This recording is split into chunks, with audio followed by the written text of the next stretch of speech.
네, 한 주간 ETF 시장의 동향 챙겨드립니다. 또 꼭 보셨으면 하는 주간 이슈까지 소개해드리고 있습니다. 윤선생 ETF 교실 오늘도 윤재홍 연구위원 함께 할게요. 안녕하세요. 안녕하세요. 네, 안녕하세요. 낙폭이 다소 줄고 있다고 봐야 할까요? 그래도 여전히 변동성이 심한 가운데 나스닥이 주간 기준으로 5주 연속의 하락을 지속하고 있습니다. ETF 시장에서도 때문에 이제 대안 찾기가 활발하지 않나 싶은데요. 그래서 준비한 오늘의 주간 이슈 화면으로 먼저 확인해 보겠습니다. 자, 오늘은 인플레로부터 내 지갑 지키기, 배당 성장 ETF라는 주제로 이야기를 먼저 나눠보도록 하죠. 인플레로부터 내 지갑 지키기. 저도 개인적으로 요즘 굉장한 이슈인데요. 오늘 어떤 내용 준비하신 건가요? 네, 오늘 이제 준비한 내용은 이제 배당 성장 관련된 내용이고요. 이게 아무래도 성장주 위주로 좀 시장이 많이 올랐다가 많이 빠지다 보니까 이제 투자자분들 입장에서는 현재 가지고 있는 거를 어떻게 해야 될까? 내지는 이제 신규로 뭔가 이제 시작을 할 때 어떤 것들 위주로 조금 여러 방법이 있을까를 많이 찾으시는 것 같습니다. 네, 그래서 일종의 이제 투자 대안 찾기라는 측면에서 좀 준비를 해봤고요. 네. 아까 이제 첫 화면에 이제 뭐 제2의 월급 만들기라고 제가 태그를 좀 같이 달아놨는데, 역시나 이제 배당으로 이제 어떻게 보면 이제 현금 흐름을 만들어내는 그런 방법도 이제 가능하다라는 겁니다. 뭐 코카콜라 같은 경우는 뭐 배당 잠깐 좀 얘기를 좀 해보면 화면 보시면서 좀 말씀을 드릴 텐데요. 1977년 이후 이제 배당금 내역입니다. 77년 이후로 쭉 이제 배당금 계속 올려왔고 50배 정도 증가를 했어요. 이게 누적이 아니라 계속 늘고 있는 거죠? 네, 그렇죠. 계속해서 이제 배당금 자체가 좀 늘어나고 있는 거고요. 이거 이제 뭐 연평균 환산으로 해보면 약간 9% 좀 넘는 금액을 좀 계속해서 좀 배당금 늘려나가고 있습니다. 그래서 이제 배당 성장 ETF는 이렇게 이제 배당금 늘려나가는 기업들을 묶어서 이제 기업을 편입한 ETF다라고 보시면 될 것 같아요. 배당 자체가 성장하고 있는 기업들을 묶어놓은 게 배당 성장 ETF다라는 그렇죠. 거죠. 오늘 이 배당 성장 ETF에 대해서 이야기를 해볼 텐데 어떤 종목들이 있을까요? 네, 어떤 ETF들이 있는지 좀 이제 화면 같이 보시면서 좀 말씀을 드릴 텐데요. 우선 뭐 대표적인 ETF들로는 뭐 미국인 뭐 VIG라든가 뭐 여기 있는 SCHD, DGRO, 뭐 DGRW 이런 유형들의 ETF들이 많습니다. 이 배당 성장이라는 개념을 이제 활용해서 이제 ETF를 만든 형태들이 좀 굉장히 많이 있긴 합니다만 이제 좀 운용 상위에서 좀 골라봤고요. 뭐 SCHD 같은 경우는 이 배당 성장을 10년 이상, 배당금을 이제 10년 이상 늘린 종목들 중에서 뭐 재무 요건이라든가 혹은 뭐 부채 비율이 우수한 부채 비율 낮은 기업들이겠죠. 이런 기업들을 이제 골라서 좀 편입을 하고 있습니다. 뭐 DGRW라는 티커를 가진 ETF도 마찬가지고요. 뭐 DGRW 같은 경우는 이 기업들로부터 이제 이 배당금을 받아다가 월간 단위로 나눠서 이제 지급을 해드리고 있어요. 대표적인 게 SCHD라는 ETF인 것 같은데요. 여기에 어떤 기업들이 들어있는지 몇 면을 좀 볼까요? 네. 자, 편입 종목 보면서 좀 더 말씀을 드려볼게요. 일단 10년 이상 배당금 늘린 기업들 편입을 하고 있고요. 지금 편입 상위 종목들 보시게 되면 뭐 머크라든가 코카콜라, 펩시코 이런 종목들이 좀 편입이 되어 있습니다. 콜라 종목들이 많이 들어있네요. 맛있는 것들 좀 많은 것 같아요. 그 코카콜라 같은 경우는 이제 뒤에서도 잠깐 나중에 좀 말씀드리겠지만 이제 60년 넘게 이제 배당금 계속해서 좀 늘려왔고요.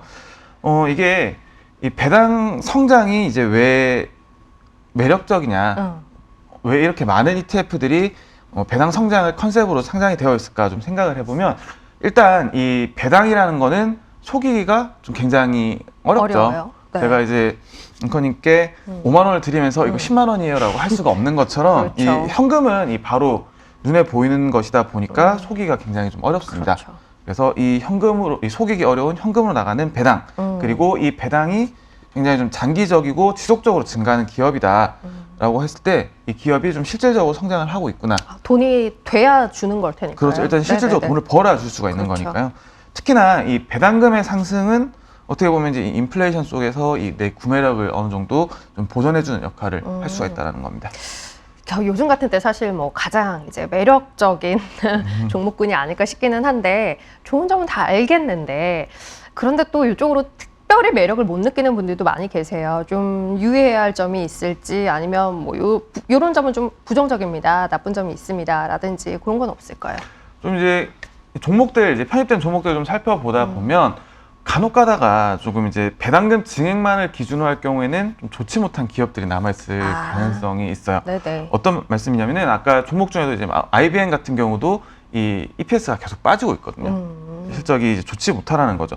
특히나 이 기업들 같은 경우는 이 배당을 좀 가급적이면은 유지하려고 합니다. 이 배당금 삭감이라는 것 자체가 외부에서 봤을 때 좀 굉장히 좀 부정적인 그렇죠.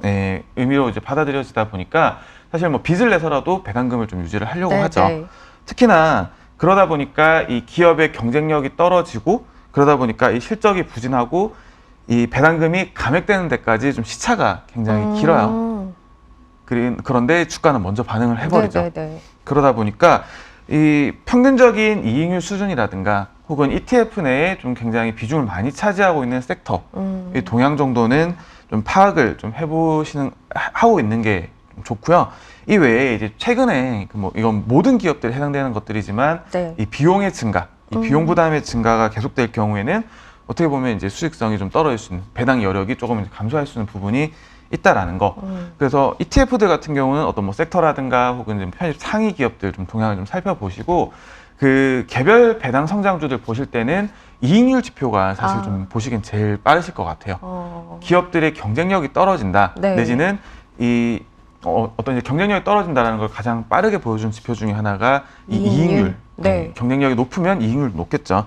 그래서 이런 것들 좀 참고 삼아서 좀 계속 봐주시면 좋을 것 같고요. 네. 네. 그 연이어서 좀 배당 성장 50년 이상 넘게 한 종목들 잠깐 50년 이상? 네, 좀 네. 살펴보겠습니다. 자, 화면 보시면 배당 성장 50년 이상 종목들을 좀 정리를 해봤어요. 상위 5개만 좀 정리를 네. 해봤는데 여기 맨 밑에 있는 프록터앤갬블 같은 경우는 굉장히 좀 많이 잘 알려진 종목이기도 하죠. 보시면 이제 대략 뭐 60년 이상 배당금을 좀 늘려온 종목들이 굉장히 네. 많고요. 꾸준한 어떤 이제 이익이 좀 꾸준하게 이제 움직인다라는 특성이 좀 반영이 되다 보니까 어떤 유틸리티라든가 혹은 뭐 소비재 기업들이 좀 비중이 높은 편입니다. 근데 보면 옆에 나와 있는 배당 수익률 섹터를 보면 수익률이 생각보다 아주 높지는 않아요. 네, 이게 배당금을 좀 꾸준하게 올려가면서 늘려나가면서 이제 주가도 굉장히 좀 따라오다 보니까 배당 수익률 기준으로는 좀 높진 않은 편이에요. 네, 네. 네, 뭐 대표적인 종목 중에 이제 뭐 비자 종목 같은 경우도 배당금을 10배를 늘렸는데 그 기간 동안 주가도 또 10배가 올라오다 네, 보니까 네. 이 배당 수익률 측면에서는 1%가 약간 안 되는 수준이 계속 유지가 되는 경향이 있죠. 좀 이런 점에서 좀 고배당이랑은 좀 분명히 구별이 되고요. 이 현 시점에서 이 고배당을 좀 포기하는 대신에 네. 5%, 6%대의 배당을 포기하는 대신에 좀 보다 건전한 배당 여력 그리고 이제 주가 상승 여력을 좀 가져가는 형태입니다. 그래서 좀 최근 5년 동향을 좀 연이어서 보면요. 뭐 S&P 500, 검은색으로 나타나 있는 S&P 500 대비해서 이 빨간색으로 나타나 있는 이 배당 기조. 상대적으로 주가 상승력은 조금 떨어져요. 대신에 이 노란색으로 나타나 있는 고배당 대비해서는 좀 굉장히 좀 빠르게 코로나 이후에도 좀 회복을 했죠. 이 배당 귀족이 배당 성장인 예, 거죠. 맞습니다. 네. 네. 앞에서 말씀드린 거 좀 깜빡했는데 여기서 배당 귀족은 이제 S&P 500 지수 내에서 배당금을 25년 이상 늘린 종목들을 네. 묶은 거예요. 그래서 이걸 배당 귀족이라고 하고요. 여기 이제 오른쪽 차트 같은 경우는 이제 MDD라고 해서 이제 낙폭 대비 얼마나 많이 빠지나를 이제 좀 나타낸 건데 이 빨간색 면으로 나타나 있는 배당 귀족이 어떤 고배당이라든가 혹은 S&P 500 전체와 비교해도 좀 유사하거나 상대적으로 좀 덜 빠지고 네. 회복도 좀 더 빠르게 나타나는 경향을 좀 보실 수가 있습니다. 그래요. 단순한 고배당과는 차이가 있는 개념이라는 거 이해하셨으면 좋겠습니다. 다만 이제 ETF 내 종목들을 편입하는 과정에서 배당이 꾸준히 성장하는지 여부를 중점적으로 보다 보니 실적이 좋지 않음에도 배당을 성장시키고 있는 기업들도 있을 수 있어서 그건 좀 염두에 두고 보자라는 주의사항까지 함께 이야기 드렸고요. 자, 전체 시장 동향 바로 이어서 보도록 하죠. 미국 시장 지난주에 순유입으로 자금 동향이 전환하는 모습이 있었는데 유지가 좀 됐을까요? 이번 주는 좀 다시 유출 전환을 하긴 했습니다. 네네. 다만 이제 규모 자체는 3억 7천만 달러 정도 유출된 걸로 나와서 크지는 않은 네. 정도였고요. 자, 이어서 이제 어떤 카테고리로 자금들이 좀 많이 들어왔을까 좀 살펴보면 미국 국채 단기 그리고 미국 대형 성장주 그리고 좀 눈에 띄는 게 지금 하이힐드채 쪽으로도 좀 자금이 들어왔습니다. 네. 좀 전반적으로 이제 유입 쪽 살펴보면 좀 전반적으로 이제 저점 잡기 그러네요. 시도를 좀 하고 있다라고 볼 수가 있을 것 같아요. 그러면 어떤 쪽을 움직였는지 상승률, 하락률, 상위, 하위에 있는 것들도 좀 볼까요? 네, 연이어서 이번 주 상승 키워드 딱 하나로 정리하면 네. 에너지였습니다. 에너지? 네, 좀 리스트 목록 보시면서 좀 계속 네, 말씀을 드릴 텐데요.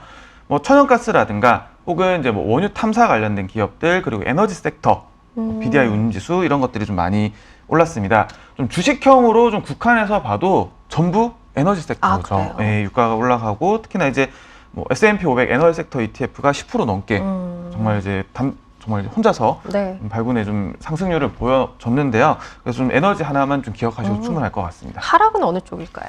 네, 하락 계속해서 좀 보시게 되면 이제 신규 상장주 테마라든가 농산물 전반 그리고 중국 쪽이 좀 약세를 보였어요. 그래서 좀 여전히 뭐 성장주라든가 뭐 성장 테마라든가 이런 쪽에서 좀 하락이 있었고요. 대신에 이제 뭐 농산물이라든가 이런 쪽에서는 조금 이제 좀 조정이 있었다라는 거 같이 보시면 될 것 같습니다. 한국 시장 역시도 좀 자금 유출이 있었습니다. 네. 뭐 한 1,370억 정도 규모로 좀 자금 유출이 있었고요. 어떤 종목들이 움직였을까요? 네, 지금 보시면 국내 같은 경우는 이 등락률 상위 내에서 좀 해외 지수 쪽들이 굉장히 좀 많았습니다. 미국 S&P 500 변동성이 좀 많이 올랐고요. 이외에도 뭐 탄소 배출권이라든가 혹은 이제 미국 원유 생산 기업이 좀 상승률 상위에 올랐습니다. 네, 알겠습니다. 자, 이렇게 한 주간 시장 동향 정리해봤고요. 기억해볼 만한 주간 이슈로 오늘은 배당 성장 ETF에 대한 이야기도 함께 소개해드렸어요. 다시 한번 찬찬히 되짚어보시면서 레포트 내에서 채워가야 할 만한 부분들은 없는지 확인해보시면 의미 있지 않을까 싶습니다. 윤 선생 ETF 교실 여기서 마무리하죠. 고맙습니다. 고맙습니다.